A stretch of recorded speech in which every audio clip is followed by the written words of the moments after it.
مرحبا، شلونكم؟ يسعد لي أوقاتكم بكل خير. اليوم حبيت أقدم لكم حلا سهل وبسيط، حلا محلبي الكراميل.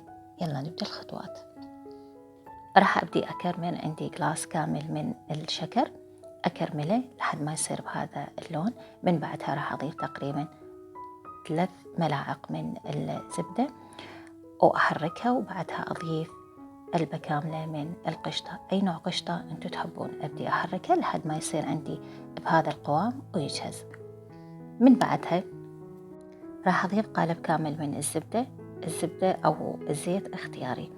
بعدها راح أضيف قلاص كامل عندي من الطحين، أبدي أحركه لحد ما يصير بهذا الشكل. من بعدها أضيف الحليب راح أضيف 3 قلاصات من الحليب، وكل قلاص حليب راح أضيف له نص ملعقة من النشا. من بعدها راح أضيف للنكهة أضيف ملعقة صغيرة من النسكافيه، وأبدي أحركه لحد ما يصير عندي ويصير بهذا القوام. من بعدها راح أضربه بالخلاط لحد ما يصير بهذا الشكل.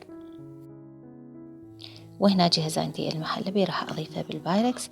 من بعدها راح أضيف عليه الكراميل اللي سويته، راح أدخله للثلاجة تقريبا من 2 إلى 3 ساعات.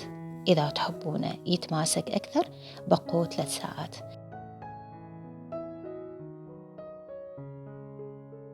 وجهز عندي حلا المحلبي، أي نوع من المكسرات إذا تحبون ضيفوا.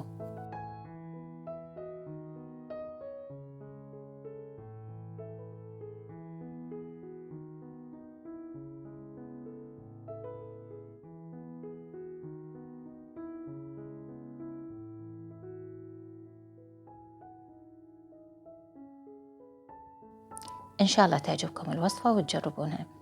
انتظروني بالفيديو الجاي. مع السلامة.